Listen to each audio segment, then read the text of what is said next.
सूर्यफूल. सूर्यफूल म्हणजेच सूर्यमुखी, sunflower. Botanical name Helianthus annuus. सूर्यफूल हे एक बहुगुणी तेलबिया पीक आहे. हे पीक सूर्यप्रकाश व तापमानाच्या संवेदनशीलतेपासून मुक्त असते.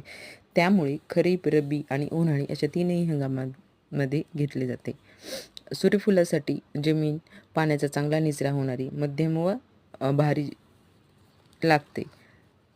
सर्वसाधारणपणे सूर्यफुलाचे सुधारित वाण आपण मॉडर्न, LSF 171, LSF 08, भानू असे वापरू शकतो. बियाणे सुधारित जातीसाठी 8 ते 10 kg प्रति हेक्टर आणि संकरित जातीसाठी 5 ते 6 kg पर हेक्टर असे आपण वापरू शकतो. परागीकरण. सूर्यफूल हे असे पीक आहे ज्यामध्ये कृत्रिमरित्या परागीकरण केले जाते आणि त्यामुळे त्याचे उत्पन्नही वाढले जाते.